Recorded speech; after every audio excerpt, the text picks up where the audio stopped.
Alors, bonjour tout le monde, ici Danny Murray pour un autre superbe cours de bourse. Aujourd'hui, on va répondre à la question, est-ce que les indicateurs, c'est utile? Comment on peut les utiliser?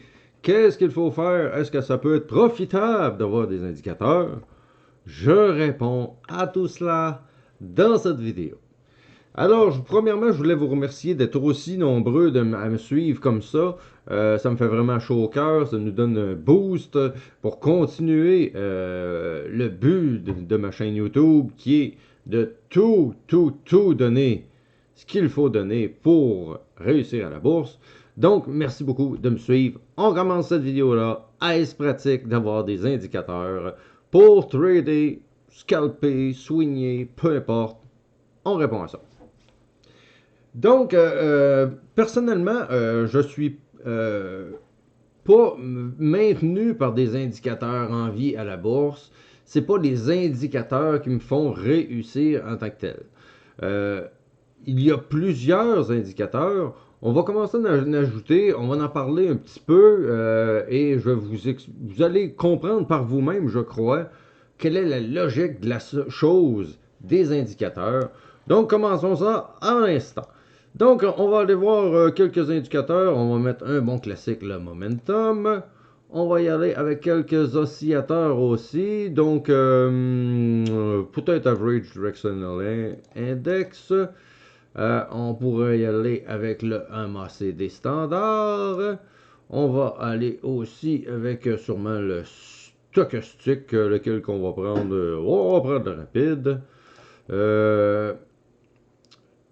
Pourquoi pas le RSI qu'on va avoir ici. On va rajouter aussi le TRIX, pourquoi pas. Ensuite, sur les supports et résistances, les Moving Average Band, donc des bandes de Moving Average. Les points pivots, pourquoi pas.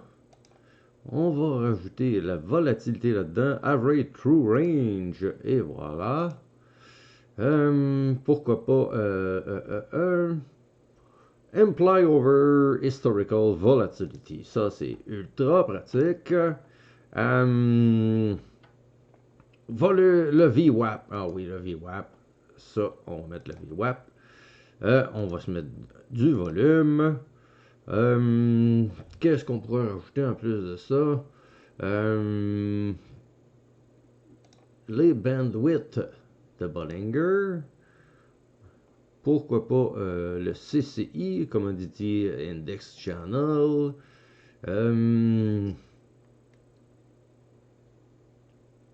Je sais plus quoi mettre. Pourquoi pas négative, directionnel, indicateur. Bon, peu importe. On en a quelques-uns ici, mes chers amis. Donc maintenant, c'est clairement plus clair à mes yeux de pouvoir trader ce stock-là. Donc, on va aller trouver un point d'entrée sur ce stock. Donc, 2 petites secondes. Pointer. Oh, ça a cessé de fonctionner. Donc, petite seconde. Alors, pour répondre à la question, premier test, ça va pas bien. Même le logiciel lui-même n'est pas d'accord à ce que vous mettiez trop d'indicateurs et de tout ça, puisque ça fait planter tout simplement le logiciel. Donc, 1-0 pour moins d'indicateurs que plus d'indicateurs. Mais là, présentement, moi, en tant que trader, je viens tout simplement de perdre tous mes repères. Je me dois de me fier sur quelque chose d'autre. Donc, je vais regarder sur mes super indicateurs que l'on voit ici. Et sûrement qu'il y a quelque chose à quelque part qui va me dire quelque chose. Mais bizarrement, on connaît le RSI, on connaît le MACD, on connaît le momentum, on connaît toutes ces choses-là. Et souvent, le RSI, on va essayer de le retrouver là-dedans. On l'a-tu mis? Bon, Relative Strength Index. On nous dit que quand on dépasse le 70, c'est dans la zone surachetée, il faudrait théoriquement vendre. Pourtant, un trend qui se respecte va avoir ces parties-là dans le haut qui dépassent extrêmement le 70 et c'est là qu'il va avoir les plus beaux mouvements sur le graphique. Bon, ça serait pratique de voir le graphique si on pourrait, mais trop d'indicateurs, c'est comme passé. Personnellement, tout de suite là, je crois que vous réalisez vous-même que ça n'a aucun sens d'avoir 50 indicateurs pour espérer trouver quelque chose. Parce que tout ce que vous faites avec des indicateurs, c'est oublier l'essentiel. C'est quoi l'essentiel? Est-ce que ce sont les bandes de Bollinger? Est-ce que c'est le MACD? Est-ce que c'est le momentum? Mais c'est quoi le principal là-dedans? Ben personnellement, les chandeliers japonais sont la base de tous ces indicateurs-là. Un indicateur, ça vous indique le passé. Donc, si vous êtes capable de lire les graphiques, vous n'avez pas besoin de savoir qu'est-ce qui s'est passé dans le passé. Vous savez lire le graphique, vous pouvez utiliser le graphique et vous pouvez trader le graphique. Mais peu importe. Trop d'indicateurs, c'est comme passé. Donc, on va recommencer, on va en enlever quelques-uns. Ça, c'est pas bon. Average directional, bas de la merde. Stochastique, trop comme passé. Tricks, on s'en fout. Enlevons ça. Parce que de toute façon, on voit même plus le graphique. Donc, enlevons tout ce qui est superflu. Et restons avec le graphique. Bon, le graphique, on a plusieurs superpositions. On a les moving average. On a le parabolic SAR. On peut avoir les Bollinger Band. On peut avoir une multitude de choses qu'on peut rajouter par-dessus le graphique. Les points pivots. On voit ici que les points pivots font extrêmement un bon travail, que j'ai absolument besoin des points pivots pour voir qu'est-ce qui se passe. Ben, personnellement, je vois tout simplement rien. Les points pivots, ça me détruit un petit peu mes graphiques. Je suis plus capable de voir l'essentiel. Donc, je vais enlever cette partie-là. Je ne sais pas c'est quoi. Enlever... 2 petites secondes. On va essayer de l'enlever. Bon. Pas capable de l'enlever. 2 petites secondes.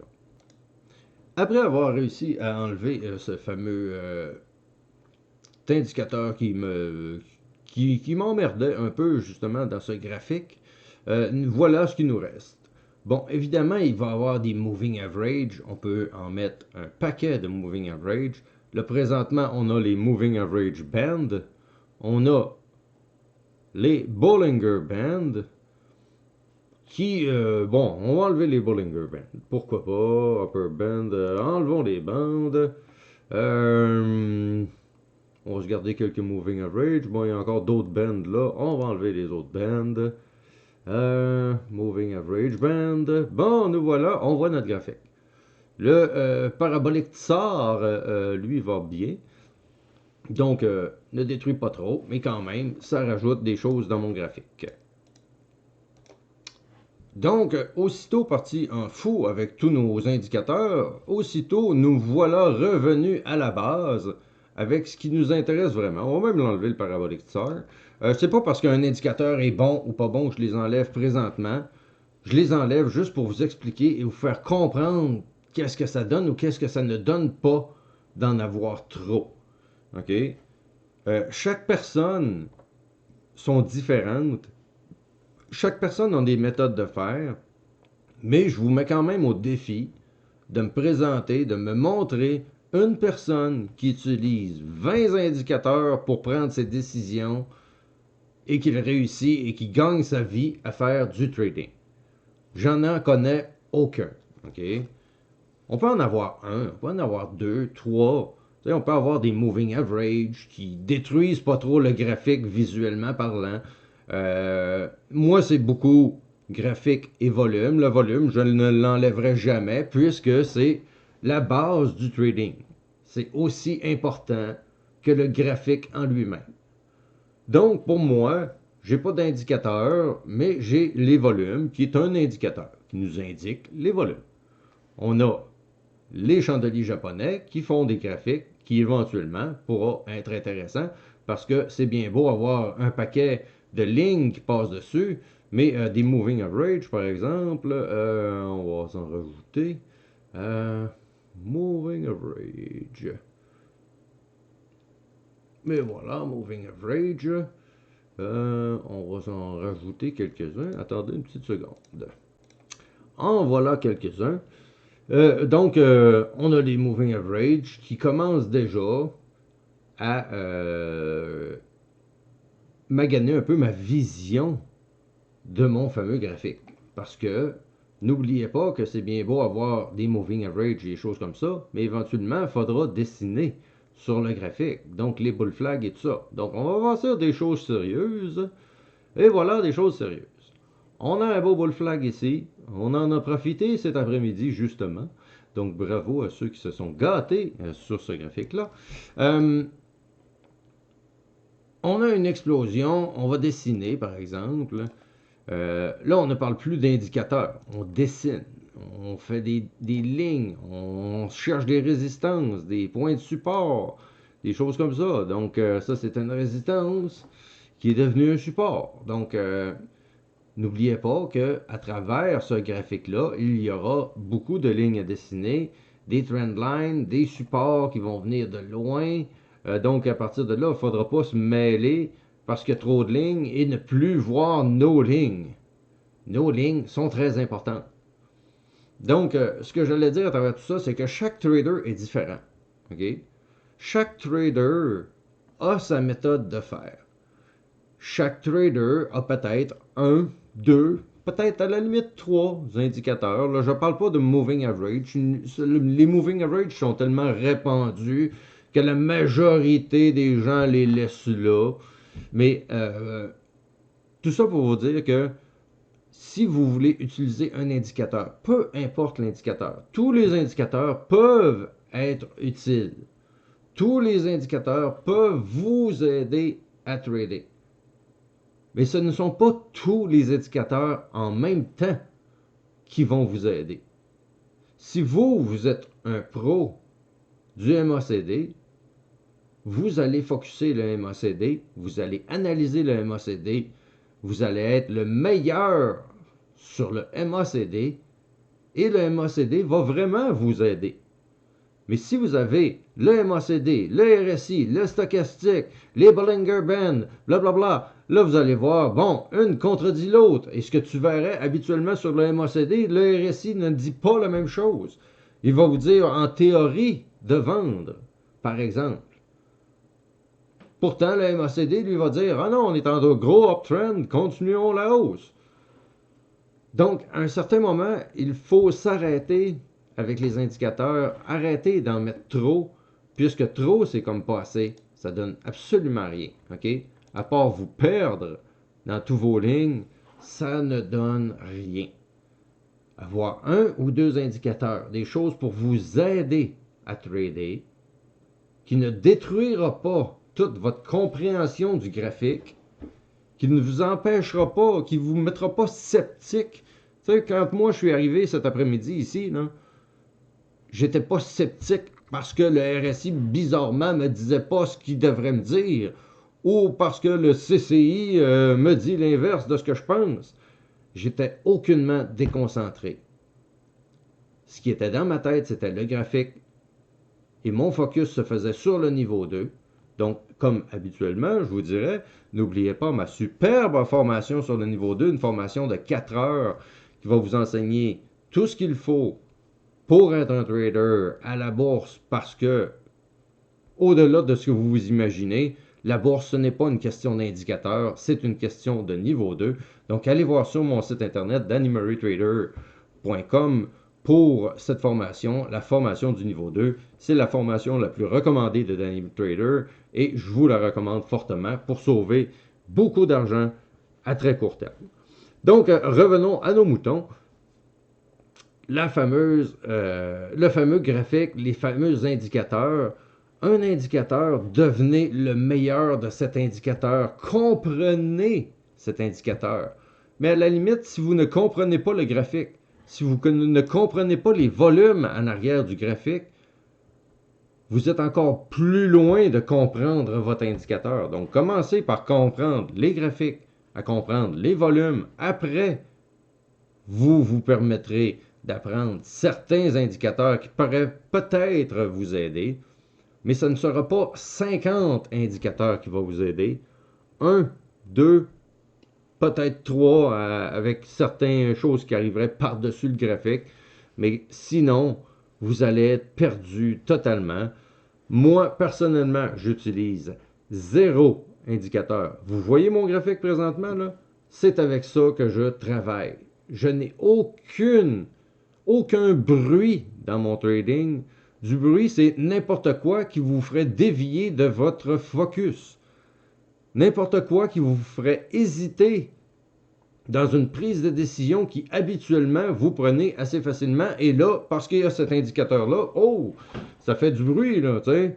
Oh, d'habitude, ça serait supposé être bon, mais là, l'indicateur me dit pas la même affaire, je comprends plus rien. Puis là, à cause de l'indicateur, j'embarquerai pas et ah merde, j'ai manqué le move. Et là, vous allez embarquer dans le FOMO. Et voilà, c'est parti, c'est crazy. Puis vous allez vous mettre à perdre d'overtrading là-dedans. Ça n'aura aucun sens. Mais, pour répondre à la question finale, à mon avis personnel, les indicateurs sont inutiles si vous ne comprenez pas ce que vous êtes en train de faire à la base.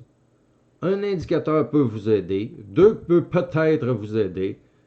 Beaucoup d'indicateurs vont seulement vous nuire, ok? Seulement vous nuire, c'est tout. Et je vais enseigner tous les indicateurs sur ma chaîne YouTube. Ce n'est pas pour que vous les preniez tous, c'est que pour que vous puissiez faire un choix à travers tous ces indicateurs-là et vous dire, moi, Stéphane, par exemple, c'est le MACD, c'est mon indicateur, c'est pas compliqué, je le connais de fond en comble, à chaque fois qu'il fait des rebonds, à chaque fois qu'il fait des divergences, ou X, Y, et moi, je suis un pro du MACD, et à toutes les fois que j'arrive pour embarquer dans un stock, ça confirme ce que je pense, je l'ai ajusté, et tout ça, c'est ça, connaître un indicateur, c'est ça, être un pro de cet indicateur-là, et ça ne devrait pas aller à l'encontre de votre trading habituel, ça devrait juste confirmer vos prises de décision habituelles. Et si oui, ben ça va être tant mieux pour vous parce que ça va vraiment vous aider. Donc, c'était le résumé aujourd'hui pour les fameux indicateurs. Ne vous lancez pas là-dedans. Plus c'est simple, plus c'est facile, plus c'est complexe, plus vous allez être perdu. Donc, gardez, à mon avis, ça ultra simple. La majorité des traders gagnants que je connais n'ont aucun indicateur. Et pour vous dire, dans ma carrière, là, j'ai pas commencé à tout savoir. J'ai commencé au début comme vous. Et je mettais des indicateurs partout et tout ça. Et là, ça rapetissait mes graphiques. Bon, je voyais moins les graphiques, mais je voyais plus d'indicateurs, donc ça devait m'aider et tout ça. Mais bizarrement, j'étais rendu perdu. Et j'avais trop de choses à regarder et je me rendais compte que je regardais juste le graphique de toute façon. Et ces indicateurs-là sont tellement souvent à l'encontre de ce que je pense que je suis aussi bien des enlever parce que ça me mêle moi-même. Donc, ça me donne quoi d'avoir des indicateurs ou d'avoir des moving average que je regarde jamais. C'est pas le moving average qui va me faire acheter une action. C'est le price action, c'est justement le tableau des achats et des ventes et le tableau du niveau 2. C'est tout. Donc, c'est pas plus compliqué que ça, la bourse. Faut pas mettre ça trop complexe. Vous pouvez aussi, en plus de ça, rajouter des nouvelles, tout ce que les nouvelles vont dire, vraiment les résultats financiers, les nouveaux produits, les contrats et blablabla. Vous mettez ça complexe pour rien. Ça change rien tout ça. Qu'est-ce que ça change aujourd'hui qu'on a eu une bonne nouvelle sur SVRA? Pour moi, en tant que trader, ça change rien. C'est comme un indicateur. Ça donne rien. Tout est clair, net et précis. Il s'est passé quelque chose un matin. On a supporté auprès de 100% de gains. Est-ce que j'ai besoin de savoir que c'est les résultats financiers? Ou que c'est un contrat de 25 millions? Ou peu importe. Ça ne change rien. Ça ne change rien à la situation. La situation est qu'on a un super bull flag.